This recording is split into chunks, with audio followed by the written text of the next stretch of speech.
of you will need to meet. So kudos to you guys.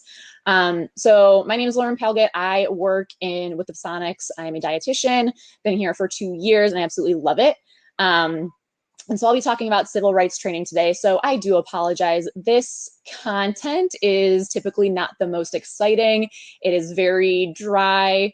It's going over all of the policies, procedures, laws, all those things that we need to make sure that we have in place and make sure we follow so that we are feeding all of the children equitably.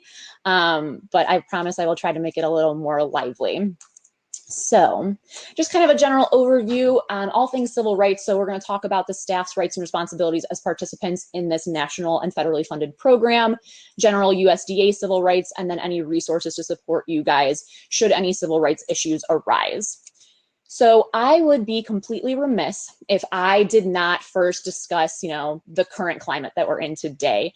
And I was really excited because Maureen had asked if I felt comfortable discussing this, and I could not be more excited to talk about it, sort of, because it's sad that we do kind of have to talk about this. Certainly, none of you are blind to the fact that there's kind of a lot going on in the world right now. There's a lot of inequity, there's a lot of injustice, and there's a lot of inequality. And so I wanted to show these two pictures, and we really want to make it very well known that Pasonic Partners stands for health equity. We serve a variety of school districts, from students that or from a group where there's maybe 4% free and reduced price students, all the way to districts where every single student qualifies for free lunch. And we feel that every single child unequivocally deserves the right to nutritious food and health equity. We feel that deep to our core, and no matter where you come from, no matter what you look like you absolutely deserve the right to nutritious food and access to nutritious food. And so I want to show these two pictures. This is one, we did borrow this from Tips for School Meals That Rock, which some of you may be members of that Facebook group. And it is just these adorable girls just loving each other and just enjoying their meal time. And I also wanted to show this image on the difference between equality and equity, right? So equality, and some of you guys may have seen this, it floats around the internet from time to time. Equality is hey, everybody gets a box, but as you can see, that may not impact, the little guy on the right. Whereas in equity, everyone is kind of given that equitable opportunity in this example to see that game, right? So we need to kind of help each other out and meet each other where we're at so we can all have equitable access, not only to just food and nutritious, but safe, healthy, happy lives. I work in Garfield Heights, which is an area that is low income. It is primarily minority groups that live there.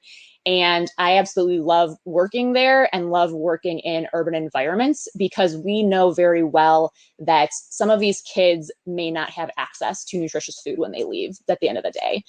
So I know that when we're able to provide them a nutritious and well-balanced breakfast and lunch, that, we can at least help them through that part of the day. And it really is very rewarding that we can kind of have that impact on their lives. So I wanted to kind of just open up with that. I think one thing we can all agree on is that, especially in these crazy times, we can all kind of, we all need to lean on each other a little bit and kind of support each other through that. So back to the nitty gritty. Federal law. So this is not going to be any surprise to you guys. One cannot discriminate in regards to any of the following protected classes. This includes race, color, national origin, age, disability, sex, gender identity, religion, reprisal, and then where applicable, political beliefs, marital status, parental status, sexual orientation, or any part of the individual's income or receipt of federal assistance programs. Okay. So every single year, the school districts put out a notification to the public, and basically this just notifies them, hey, we are going to continue to participate in the National School Lunch Program, National School Breakfast Program, or any other applicable federally funded programs. The goal for this is basically just to reach as many people as possible and hopefully recruit as many participants, encourage folks to fill out the free and reduced price applications. I know that especially amid all things pandemic, a lot of folks' income and household income has changed. So a lot of districts are really kind of encouraging folks to fill this out. That way the families can benefit and they can take advantage of the programs offered through the district. And you can just kind of see that includes all the information that we provide with this notification to the public. A lot of times this is done at the administrative level, so individual cafeterias do not have to worry about this. A lot of times this will be put out, there's a lot of different mediums that we can utilize these days. There's bulletin boards, procedures, email blasts, Facebook, all that good stuff.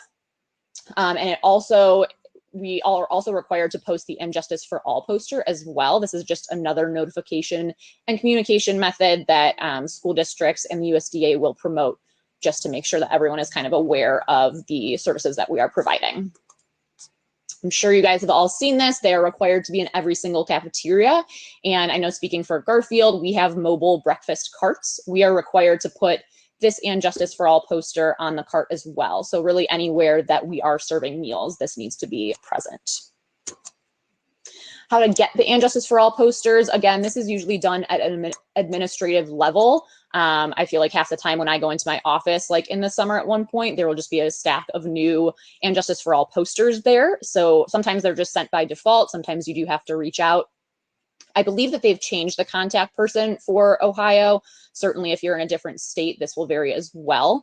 But there are people and resources available at your education department website, and they can kind of direct you as to where you can get these resources.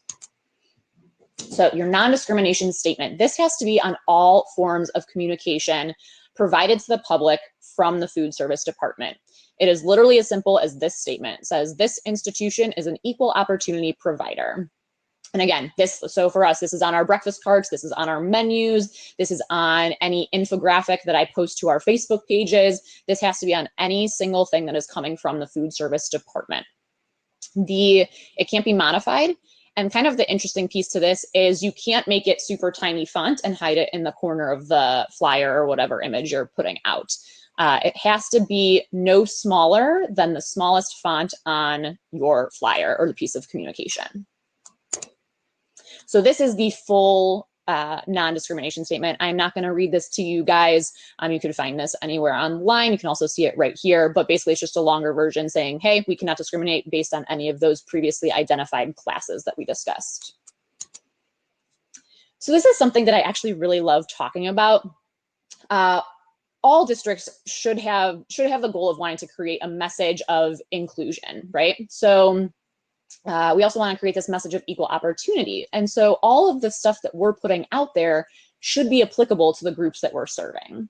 And so what we kind of mean by this is, if you are working in a predominantly or an area that has predominantly Black students and all of your marketing materials have just white kids on it, you're not speaking to your students. It's not relatable. It's not that doesn't look like them. Same goes for students with disabilities. Same goes for students with different religious backgrounds. We want to make these kids feel included and like they are actually included in that space. And I think I actually just added this morning. You guys may have seen some of these images floating around, and you can kind of see the impact that those inclusive images have on little kids who are so impressionable. So on the left, I think this one might be more recent. It's a picture of a girl in a wheelchair, and she was just literally stopped in her tracks because she saw a model and a picture of a girl in a wheelchair amidst all these other like beautiful women on like an ad on a in a shop window. And then this other one on the right, this little girl's been famous because she was caught dead in her tracks after seeing Michelle Obama's portrait in this gallery. And it's just incredible because you can see like when these little kids are finally represented in a platform in this way, it really is very impactful for them. So we want to make sure that even something as simple as putting out a flyer with kids' faces on it, we want to make our students feel included.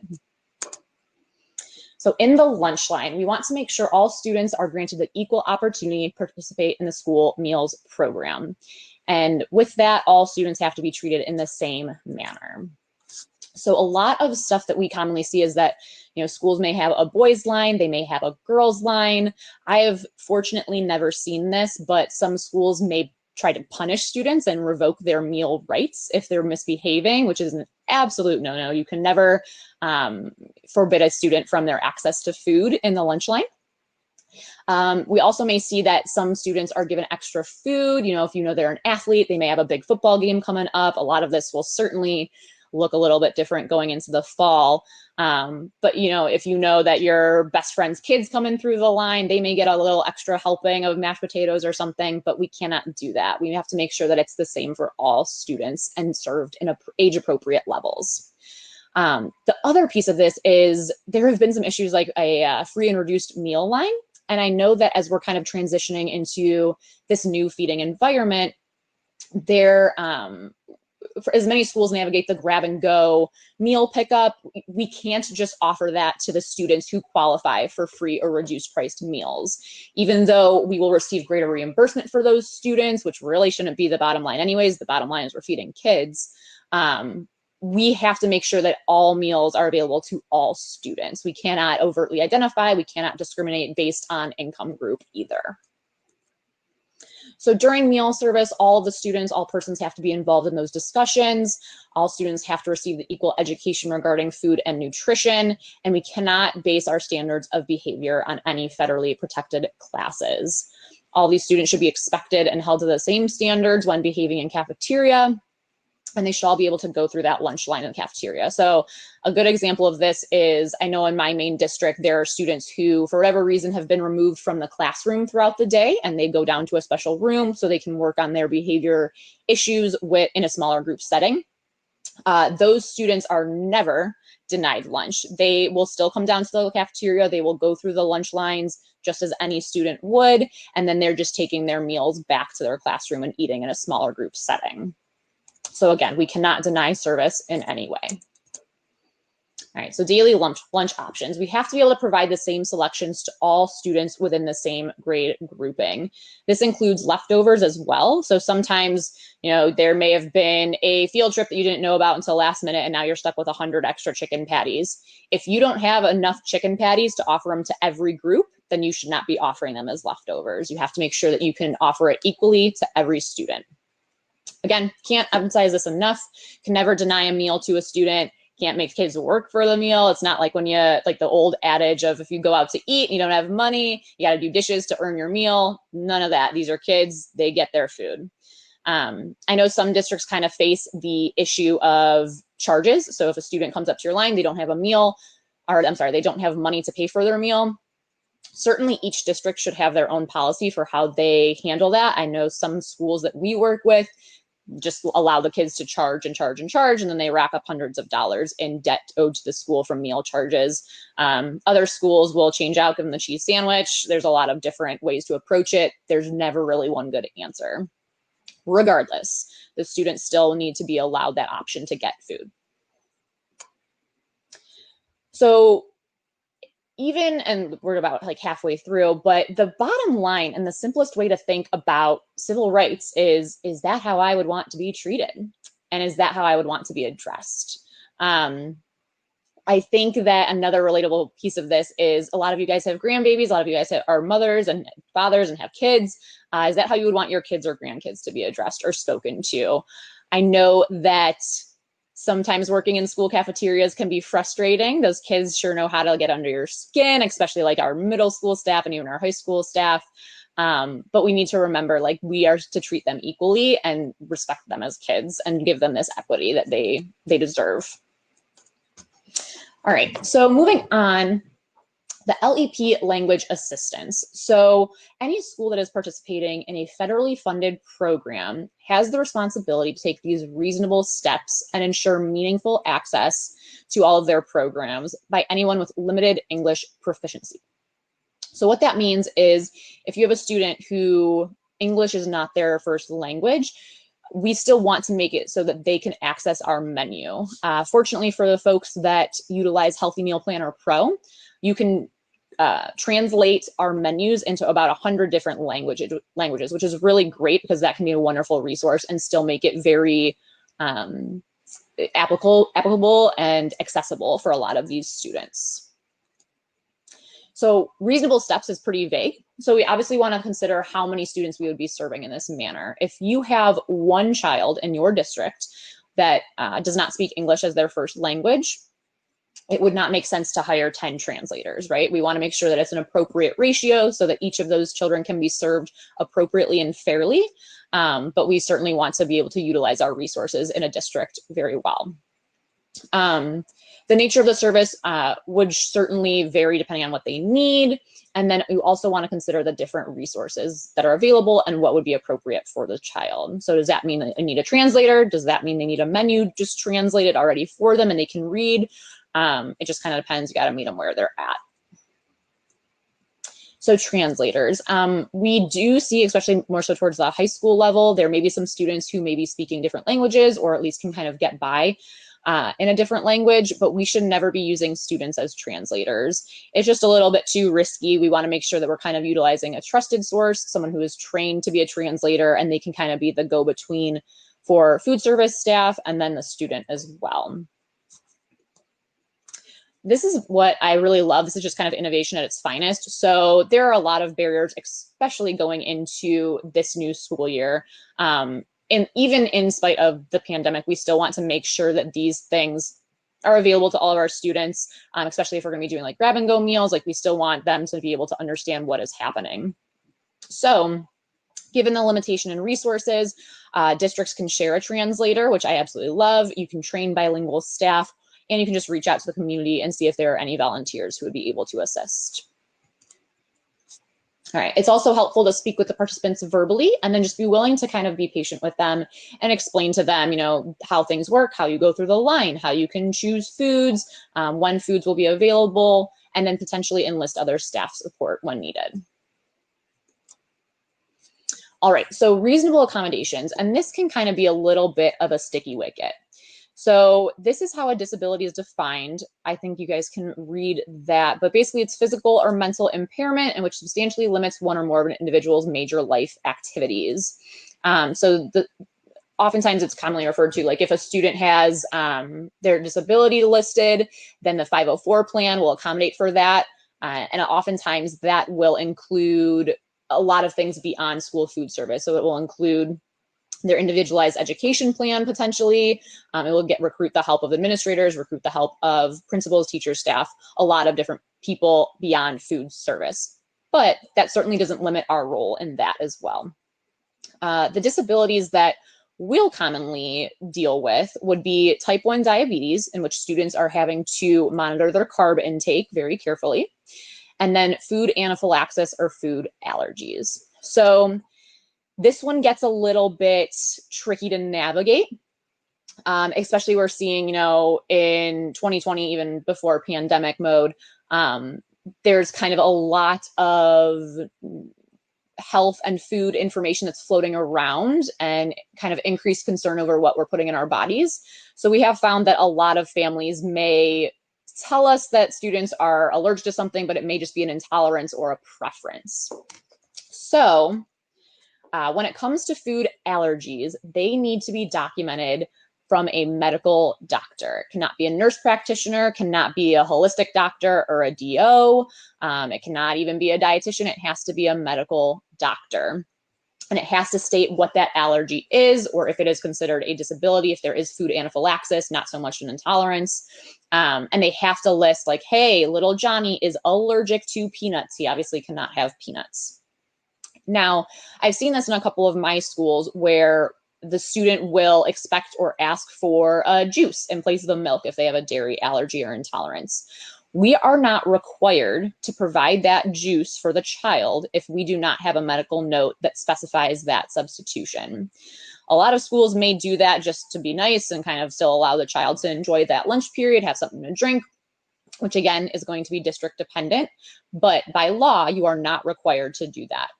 The other piece of this is that by law, you are not required to accommodate special choice diets. So I can think of a couple students who follow a vegan diet in a couple of our elementary schools, and we've had to have some conversations with their parents because their options are limited. Certainly with offer versus serve, they can kind of pick and choose some different lunch options, and a lot of the ladies are very flexible in trying to accommodate that, but we are not required to do that. And again, that kind of rubs people the wrong way sometimes, because especially if you're in a district where all children are allowed and eligible to receive free meals, but then their child can't because their diet doesn't fit what we're serving, that can be a little tricky to navigate. So fortunately, there are some resources to kind of support you guys through that. They are all listed here. There's another website that I'm kind of blanking on at the moment, but it's like food allergies in schools or foodallergy.com. Like if you just Google that, it has a lot of really good resources. And this is something that's especially pertinent moving forward because we know that when students have been eating in the cafeteria, we've been able to either establish like a peanut-free zone or kind of help kids navigate in a safer environment, but that's going to become very tricky for those of you that are going to be doing classroom feeding. So that's definitely something you'll want to work with the teachers and the principals with on an individual basis and kind of determine student allergies, if accommodations can and should and need to be made, and how we can do that safely while allowing all students to enjoy that mealtime. All right, so racial and ethnic data. So this data is collected to basically determine how effectively our program as a whole is reaching potentially eligible children and where additional outreach and resources may be needed. So each district has an EMIS coordinator. This may or may not be their full-time role. It may just be part of their responsibilities. But again, this is kind of an administrative duty that has taken place at that administrative level. So this data is collected on an annual basis, and certainly the data cannot be altered in any way, but basically this is just for us to assess how well we're doing and how good our reach is. Just like any personal information, this data is to be collected and retained by each program site, but protected and maintained confidential. So like this should not just be information that's left out on a desk, like especially in a walkway or somewhere that's accessible by a lot of people. This information is private and it really is for data and research purposes. Like most things with USDA programs, it needs to be on file for 3 years plus the current year. And then at which point that can be discarded. So going into this year, we'll have to maintain the information for school year 2020-21, and then the 3 years prior as well. All right, so conflict resolution. I'm fortunate that I have not had to deal with a lot of any formal complaints or any formal conflicts. I'm sure that all of us have been involved in some type of like kitchen conflict, and whether that's something of, hey, this isn't my job, I don't want to do this, or just people not getting along, different personalities. This is beyond that. So this, again, is in relation to all things civil rights. So this can be between a number of folks, and I'll kind of talk about that, I think, on the next slide. But what the USDA is recommending is that if there is a conflict between two parties, they encourage a third party, basically a neutral third party, to get involved. And they refer to this as the Alternative Dispute Resolution Program. So by utilizing that third party, they can stay neutral. They wouldn't pick sides. Even within a district, somebody who is meant to be in a neutral role, potentially an administrator, may have innate bias. So we want to make sure that we're eliminating that and giving both parties that equal opportunity to speak and hear their piece.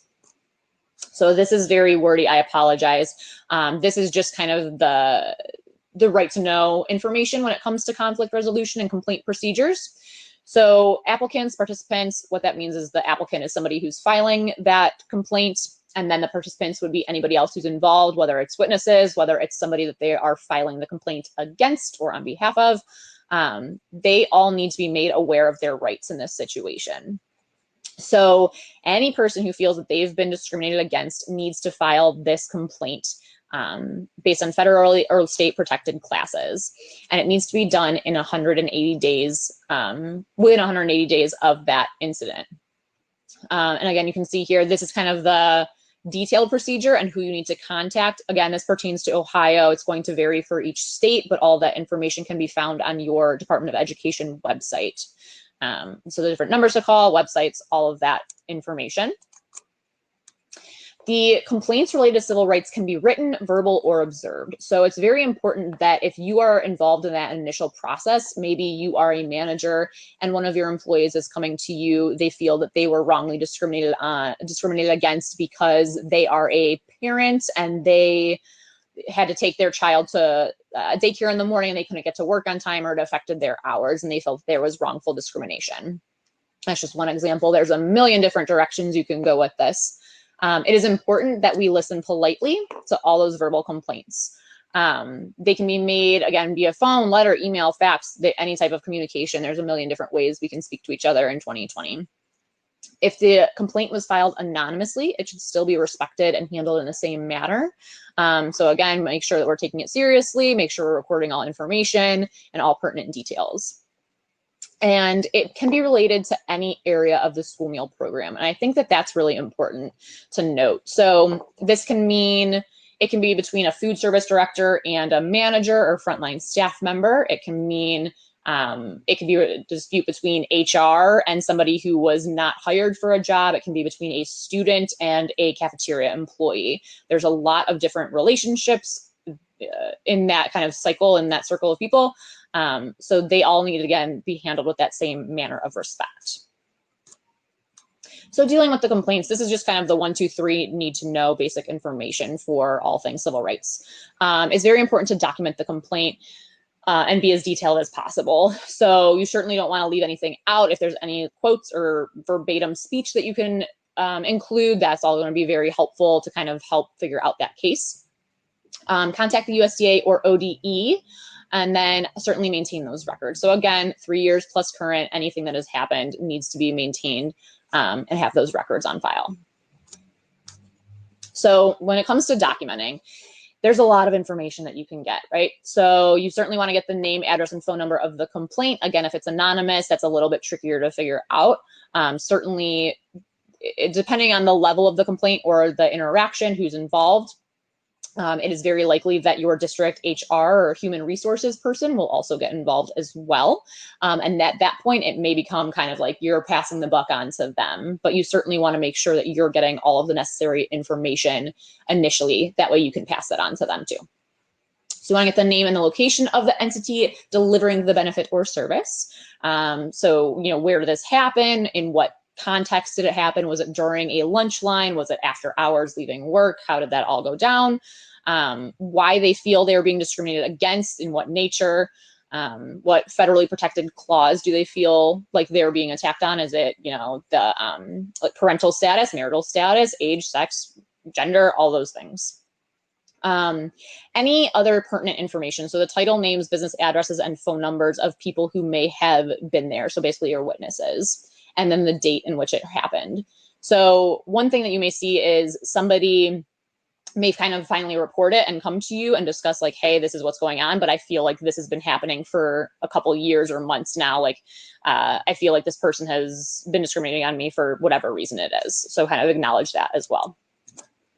So again, you want to contact USDA or ODE, and again, be mindful that there's kind of a middle step in here that would be involving your district HR person as well, at which point the district can kind of make the decision as to who they want to contact, USDA, ODE, if they want to handle it internally, kind of how that would shake down.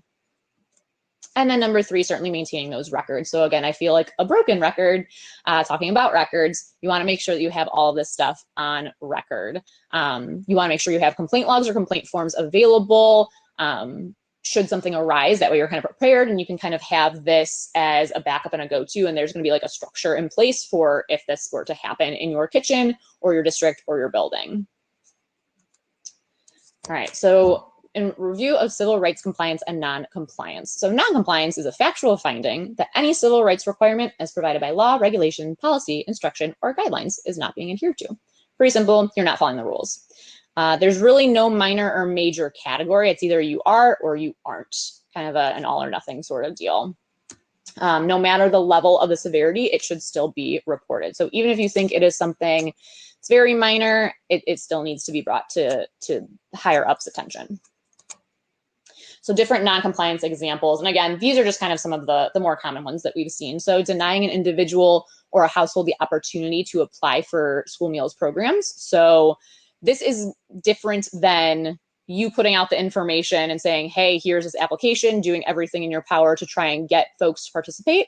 That is great. We want to do that. We want to encourage folks to do it. What they're referring to here is if you told the Smith family, you're not allowed to apply. There's no reason for that. There's absolutely no reason why they wouldn't have that right to be able to apply. So every person has the right to apply there. Providing school meal program services or benefits in a dissimilar manner. And again, these are based on those federally protected classes, but certainly not limited to them. So if we are, only offering breakfast at for summer meals, for example. Say you have multiple pickup locations available in your hometown, but you know, oh, this one has minority groups here, so we're only going to offer them one meal. Like, that is a complete and total no-no. All students that you are feeling need to have the same access to all program services available.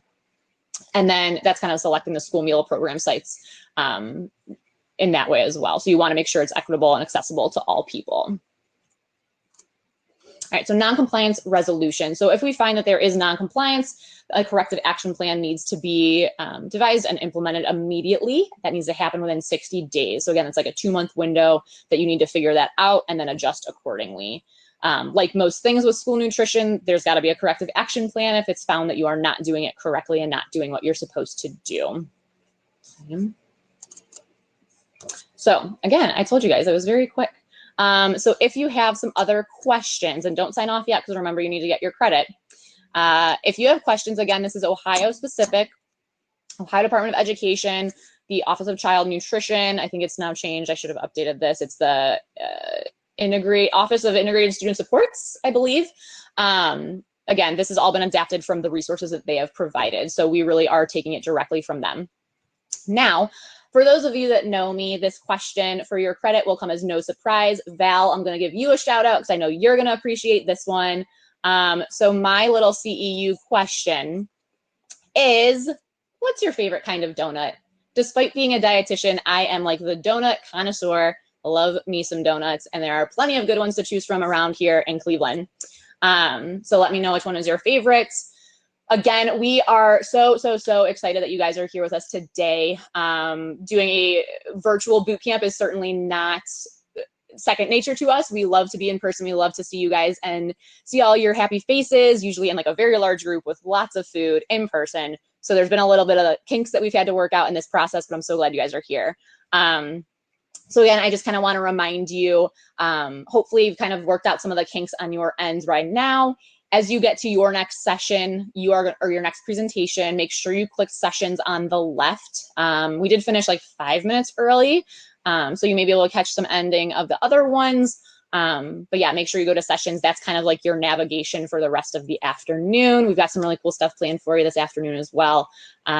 So yeah, I'll let you guys kind of keep going. Snoogles, I have no idea what a snoogle is, but that sounds amazing. If anyone's got any questions, feel free to type those in the chat box as well. And yeah, thanks again for joining.